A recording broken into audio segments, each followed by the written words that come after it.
Здраво, другари и другарки. Денеска ќе правиме едно видео бајаги техничко, да објасним уствари како функционира еден блокчейн. Јас тука ќе објаснувам за Proof of Work, Proof of Stake, блокчейн работи подруго, значи не е исто, но мислам секако дека е децентрализирано и едното и другото. Сега децентрализацијата зависи малце од различни ствари на едниот и на другиот блокчейн, но денеска ќе правиме муабет за Proof of Work блокчейн, а прво ќе го земеме Биткоин како блокчейн, да објасниме технички он како работи и што се дешава во самиот блокчейн. Прво да објасниме што е блокчейн. Тоа е дистрибуирана, тоест децентрализирана непроменлива база, тоест леџер или книга, како сакате кажете го, која евидентира трансакции на безбеден и транспарентен начин. Сега најубаво за вас да го замислите како дигитална книга, која секој може да види и не може да ја промени. Ваму на сликата може да видиме дека централизирана база, пример имаат пристап компјутери само до една база. Сега прво може да бидат и други бази, но тие секако ќе бидат централизирани. Сега блокчейн базата, ако можете да видите, таа се состои на повише сервери, тоест компјутери или нодови, како сакате кажете ги. И значи што повеќе нодови има во еден блокчейн, во Proof of Work блокчейн, значи сега ќе го земеме биткоин, тоа значи дека поддецентрализирана поддецентрализиран е самиот блокчейн. Сега блокчейнот се состои од повише компоненти. Например, прво имаме блокови во еден блокчейн. Тие блокови уствари се група на трансакции кои потоа се групирани во еден блок и секој блок се состои од неколку податоци. Например, од неколку податоци, тоест од трансакции, и во тие трансакции се запишани праќачот, примачот и количината на трансакцијата. Има исто така во блокот имаме време на извршување на блокот, тоест кога е креиран. Имаме ова се вика nonce, тоест number used once, кој е рандом број кој се користи при мајнање, и ова важи само за блокчейн со Proof of Work консенсус механизам. И нормално го имаме хашот од претходниот блок. Ако можеме да видиме, ваму може да видиме дека го имаме претходниот хаш. Значи гледате хаш of block 1 transactions, ваму имаме хаш of block 1 header. Гледате, значи мора да бидат врзани. Тоа значи дека тие блокови се врзани како ланец, се споени еден со друг и затоа секој блок го има претходниот хаш од претходната трансакција. И со тоа се прави мрежа која тешко може да се пробие. Сега да не навлегувам повеќе во ова како уствари целото испоено, затоа што ќе ми треба едно пола сат само ова да го објаснам. И не знам колку многу би ме сватиле. Сега исто така треба да објасниме дека самиот блокчейн е децентрализиран. Тоест тој е распространет на повеќе компјутери, наречени нодови, и со тоа се прави децентрализација. Значи мајнерите денешни не ја прават децентрализацијата, туку нодовите кои ги валидираат трансакциите и ја содржат целата база на податоци. Порано, затоа што се мајнаше со компјутер, немаше специализиран хардвер, дека нели беше многу полесно се мајна биткоин. Претходно самите мајнери беа и валидатори на самиот блокчейн, но сега тој процес е малце одделен. И исто така имаме некој консензус алгоритам. Например, консензус алгоритмот за биткоин е Proof of Work консензус алгоритам, тоест механизам. За Cardano е Proof of Stake. Сега консензус алгоритмот, како го објасниме, тој уствари дека сите нодови мора да се усогласат за да валидираат блок, за да може тој истиот да се додаде на ланецот на блокови, нели? И за ова да се деси, мора да биде направено прво консензус механизам, како например Proof of Work, каде што мајнерите кои треба да го додадат блокот се надпроверуваат кој прв ќе направи некоја математичка функција. Математичка функција ќе објасниме малце подоцна како се ова се дешава. Сега да преминеме како уствари целава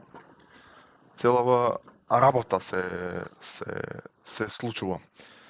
Например, само да најдам еве сликата како се прави целиот процес. Значи еве например имаме некој ник, ја ќе го кажам Никола, например го отвара самиот wallet и сака да иницира некоја трансакција. Нели тоа можеме да направиме ако земам јас некој Phantom Wallet.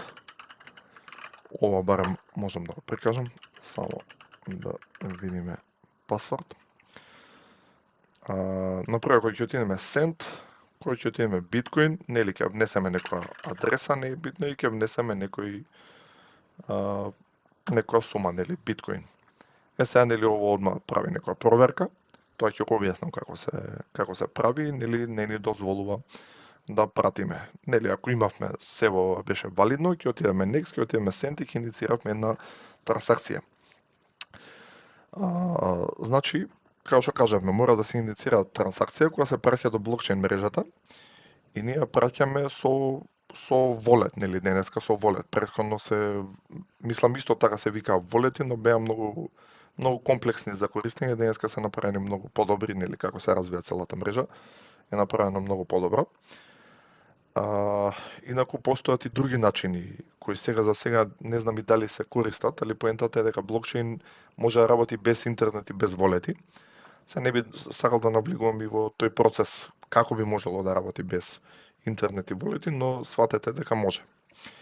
Сега, од која ќе се иницира трансакцијата, таа трансакција треба да содржи детали. Сега тие детали, само да видам дали ова е правилната слика. Еве правилната слика. Од кој ќе се иницира, нели, трансакцијата, софтверот со кој се иницира таа трансакција треба да содржи детали за таа трансакција. Тоест, например, input, од каде потекнува биткоинот и биткоинот, нели, кој лицето сака да го прати тој биткоин, например, нели, како што кажавме, Никола. И тоа се нарекува UTXO механизам. Сега да не го објаснувам UTX механизмот, но разберете дека преку тој механизам се проверува, например, дали лицето може да прати биткоин или не може. Потоа треба да имаме output некој, тоест некоја јавна адреса, која количина ние ја праќаме и треба да имаме дигитален подпис со кој трансакцијата која се праќа мора да се подпише. И тоа се прави со приватен клуч. Приватниот клуч, например во случајот, го содржи вашиот волет. Од кога, например, ќе се прати трансакцијата до биткоин мрежата, нели, гледате, се праќа, тука се подпишува, од кога ќе се прати трансакцијата до биткоин мрежата, нодовите кои се наоѓаат во мрежата мора да ја проверат оваа трансакција дали е валидна, тоест дали претходно пратените информации се валидни. Значи верификација на дигиталниот подпис, UTXO, нели, дали прекјачот има доволно трансакции, тоест народно кажано, пример као коини. Дали има доволно коини, а не доволно трансакции. Сега да не навлегувам зашто е тоа така, едноставно така работи блокчейнот. Мислам дека би било и премногу технички и ова ја што зборам, а не па да ја објаснам се и за UTX, чекинг и такви некои работи, и дали претходно UTX-ото било користено на други трансакции за да се спречи дупло трошење. Дека ако нема таква проверка, вие би можеле да направите пред 5 пати ја пратите еден биткоин. И со тоа се прават нели чекови од самите нодови за да се спречи дупло трошење. И сега ако трансакцијата е валидна, овие трансакции се ставаат во така наречен мемпул. Само да видам тука дали го има мемпулот. не е тоа напишан мемпулот, значи имате еден мемпул и тој мемпул служи како место за чекање од каде што майнерите ги земат овие трансакции и ги вклучуваат во нов блок. Затоа што една трансакција некојаш може и да се деси, нели, една трансакција биде во еден блок, но мислам затоа што премногу трансакции се прават на дневно ниво се вклучуваат во блокови, нели, за побрз да биде и самиот блокчейн, дека ако се праќа блок по блок, мислам ако се праќа трансакција по трансакција би траело процесот многу долго. Сега, од кога ќе се пратат, нели, трансакциите до тој мемпол, тоест на место на чекање, доаѓа улога на майнерите, тоест на майнинг процесот. Сега майнери мислам дека знаете што се. Тоа се хардверски уреди кои служат за мајнање, тоест формирање на нови блокови, спремни да влезат во децентрализираната база на податоци. Сега да објасниме технички што прават майнерите. Тие ги земаат, значи, трансакциите од мемпулот. Сега ако замислиме дека тука има некој мемпул, майнерите ги земаат трансакциите од овој мемпул и ги вклучуваат во нов блок. И обично приоритет им се дава на овие трансакции со платена поголема провизија. Нормално, нели, ако има поголема провизија, нормално дека вас ќе ве земе трансакцијата. Ако имате помала провизија, таа ќе почека, нели, трансакција, не дека нема да се изврши, но може малце подоцна ќе се изврши. Сега мајнерот или мајнерите за да направат блокот, одбираат трансакции, нели, од мемпулот и заедно со други информации како време на правење на блокот, претходниот хаш на претходниот блок и нанс бројот го креираат новиот блок кој е кандидат за да се запише на базата на податоци која се наоѓа кај нодовите. Значи, не значи дека формираниот блок, дека тој блок ќе биде следен за запишување во самата база. Тоа зависи од процесот на proof of work, сега како кажам, значи сега ја би го кажал како генерирање уствари на целиот блок, затоа што треба да се генерира хаш за новиот блок, а хашот за да се генерира на самиот блок е тежок процес. Као што гледате и тука, calculating hash, што значи дека многу мајнери пробуваат да генерираат нов хаш.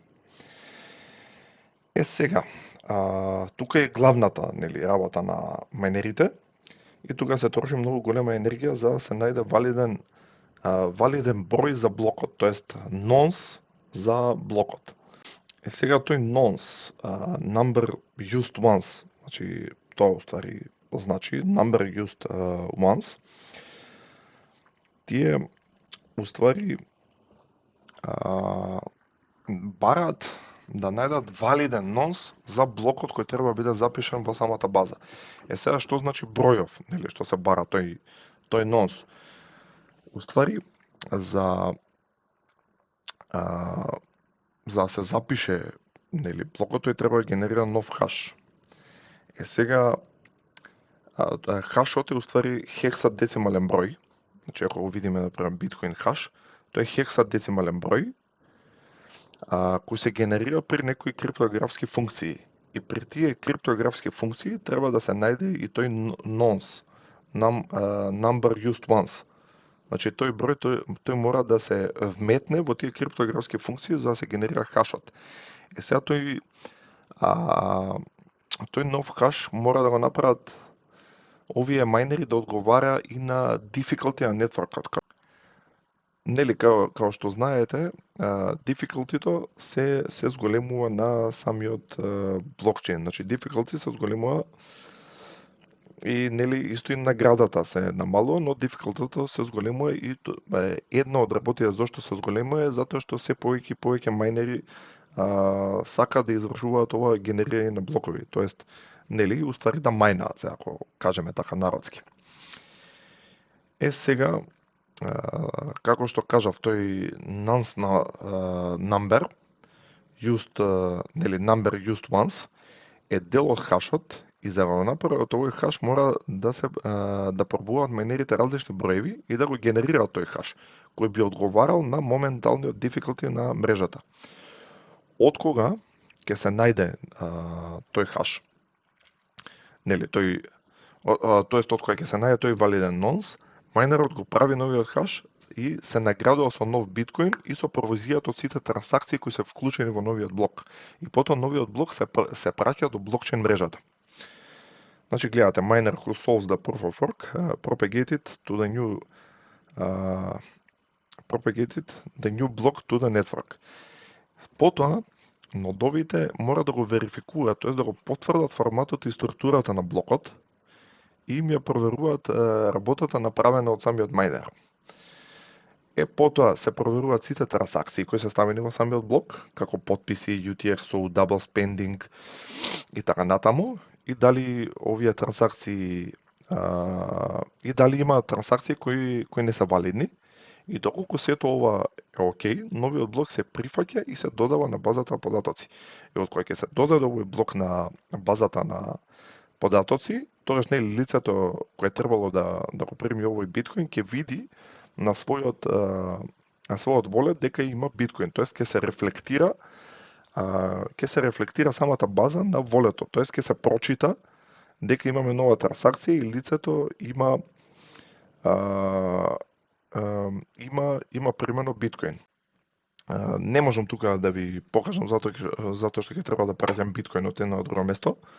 Работата дека ако сте приметили например кога праќате на Binance, нели има колку пати е конфирмирано. Тоа значи дека например ако треба 10 конфирмации, нели за да биде сигурно дека е пратен биткоинот, тоа значи дека треба да се запишат од овој блок уште 10 нови блокови за да се конфирмира дека вашиот блок е веќе запишан и дека конечно имате вие биткоин.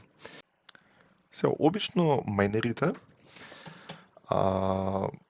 не се ставаат сами да мајнаат, затоа што доколку мајнаат сами, ако видиме вака, например, еден мајнер има, гледате колку проценти, мислам ова е премногу мал процент за да се добие шансата за да се изгенерира нов блок, а доколку сте во пул, ви имате 2% шанса. Сега, кој е работата, зашто вика во пул, а не сам? Во пул, како што кажав, нели, барањето на тој нанс број, устари ќе го бараат, например, илјадници мајнери, а вака ќе го бара еден мајнер. И тој еден мајнер е многу помала шансата да го најде тој број кој треба да се запише, нели, криптографски за да се формира хашот, а вака ќе се најде многу побрзо. И затоа што сега, нели, овој мајнер кој е сам, ако го најде ќе земе наградата целосно, а мајнинг пулот, затоа што повеќе мајнери го бараат заедно тој број, доколку нели го најде правиот хаш и нели го прати за валидација до нодовите на блокчейн мрежата, нормално дека наградата ќе се сплитува кон сите и исто така пулот ќе добие дел од таа награда. Не знам дали ова ќе го сватите, сега јас се обидов да ви го објаснам, мислам, процесот на биткоин запишување и како работи целиот биткоин блокчейн. Сега јас сум техничко лице и јас ова го сваќам и за мене не е нешто кој знае колку тешко. Сега можда на вас кои прв пат гледате што е блокчейн и што е биткоин ќе биде многу тешко. Се надевам дека некако успеав да ви доловам уствари што се дешава во позадина на самиот блокчейн. И тоа е тоа за денеска. Ви посакувам да имате убава вечер или убав ден и се гледаме во некое наредно видео.